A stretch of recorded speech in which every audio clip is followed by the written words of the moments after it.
Бұл жыланды көрсеңіз, тиіспеңіз немесе қашып кетіңіз. Бұл жыланның атауы гадюка деп аталады.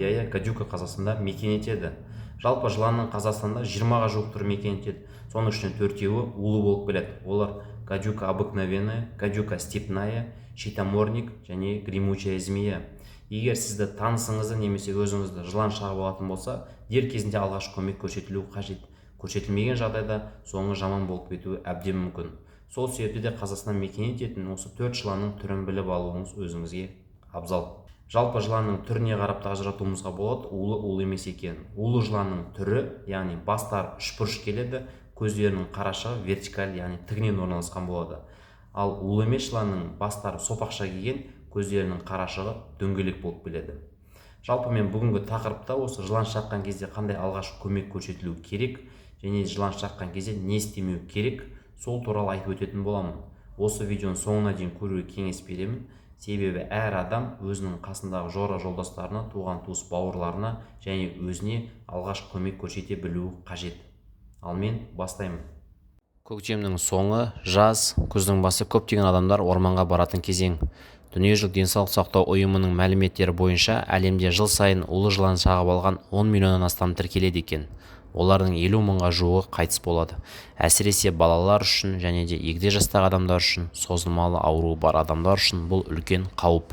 Ал енді жылан шаққан кезде симптомдарына келетін болсақ, ең бірінші қан кету сияқты проблемалар байқалады. Терідегі азот тістердің іздері және шағу орнында ісінулер байқалады. Тістеген орнында қатты ауырсынулар байқалады. Қызару, көгеру немесе көпіршіктер сияқты түсінің өзгеруі байқалады. Зақымданған аймақтағы лимфа түйіндерінің ұлғаюы байқалады. Сосын диарея, қызу, естен тану, бас айналу, әлсіздік, көздің бұлыңғырлануы, терлеу, жоғары температура, шөлдеу, бұлшықет координациясының жоғалуы, жүрек айну, құсу, ұйқышылдық, жүрек тұсындағы шаншу, жылдам пульс, тыныс алудың қиындауы, психикалық жағдайының өзгеруі, парез, паралич және де анафилактический шок болуы әбден мүмкін. Бұл дегеніміз жылан шаққан кезде осы симптомдардың барлығы болады деген сөз емес, осы ішінде 5-6 симптомы болуы әбден мүмкін. Ал енді жылан шаққан кезде не істеуге болмайды десеңіз, ең бірінші тістеген жерді крест тәрізді кесіп немесе пышақпен или әйнекпен кесіп жылан уын соруға болмайды. Себебі ол жерге бірінші кесу арқылы инфекция түсіруіңіз мүмкін, екіншіден ол жерде нерв немесе тамырлар өтуі мүмкін, солар зақымдауыңыз әбден мүмкін.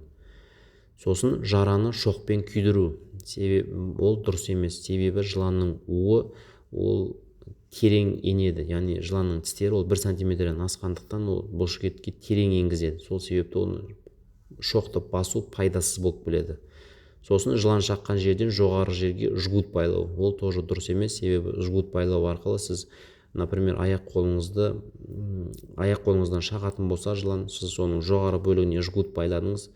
Егер ол жарты сағаттан асып кететін болса, ол жерде тін өліп кетуі мүмкін. Соның салдарынан гангрена болады. Гангрена кезінде уже аяқты кесіп алып тастайды. Сол себепті оны байлаудың қажеттілігі жоқ. Ол жгут байлау арқылы улануды кешіктірілмейді. Және де есте сақтау қажет, алкоголь ол антидот емес, керісінше уланудың әсерін күшейтеді және де оның ағзадан шығарылуын қиындатады. Сол себепті көп адамдар осы жылан шаққан кезде немесе қарақұрт шаққан кезде арақ іш деп айтады, ол мүлдем дұрыс емес. Ал енді жылан шаққан кезде алғашқы көмекке келетін болсақ, ең бірінші жылан шағып алды, сіз 103-ге хабарласуыңыз қажет. Ал егер хабарласуға ешқандай мүмкіншілік жоқ болатын болса, онда тез арада сосы аяқ қолдық, яғни аяғыңыздан немесе қолыңыздан шақса, сол бөлікті қозғалттырмай, немесе зембілмен, немесе көлікпен тез арада жақын медициналық мекемеге тасымалдағаны жөн. Ал келесі, тістегеннен кейін бірден жәбірлеушіні жатқызып, оған толыққанды тыныштық беріңіз. Мүмкіндігінше оны ыңғайлы қорғалған жерге ауыстырыңыз. Жәбірлеушінің қозғалуына вообще жол беруімізге болмайды. Себебі ол қозғалған кезде қан айналымы күшейеді. Соның салдарынан удың таралуы да жылдамдап кетуі әбден мүмкін. Тістегеннен кейін саусақтарыңызбен басып, жараны ашып, уды аузыңызбен қатты сорып бастаңыз.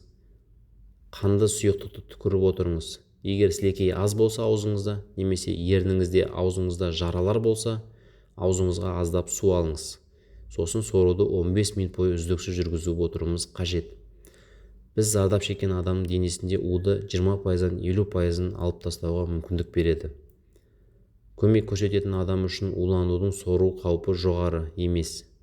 Себебі ауыз қуысында жара болса да, немесе ауыз қуысында жараға түсіп кетсе де, сізге ешқандай зиян тимейді. Жараны дезинфекциялап, стерилді бинт қоюымыз қажет. Және де бинт қойған кезде бақылап тұруымыз қажет. Егер аяғымызға бинт қойдық, аяғымыз ісініп жатса, бинтті босатып отыруымыз қажет. Сосын жәбірленушіге көбірек шай, сорпа, су беруіміз қажет. Бұл арқылы біз ағзадағы удың шығарылуын жылдамдатамыз. Егер жыланды көріп, немесе суретке түсіріп, оның түрін анықтап алып, дәрігерге көрсеткеніміз қажет. Және де мүлдем болмайды жыланды шаққаннан кейін оны қуып жүріп өлтіру. Ол мүлдем қажет емес. Суретке түсіріп алсаңыз, немесе түрін көріп алсаңыз жеткілікті. Ал енді жылан шаққан адамның осы стационарлық еміне келетін болсақ, ең бірінші ол науқасқа төсектік режим тағайындалады. Және де әртүрлі ыстық сусындар тағайындаймыз. Және де вена ішіне әртүрлі сұйықтықтар құямыз. Себебі осы интоксикацияның барлығын шығарып салу мақсатында. Сонымен қоса, егер ол науқаста тынышталмай қозу сияқты белгілері болатын болса, онда қозуды басатын арнайы дәрілер тағайындалады.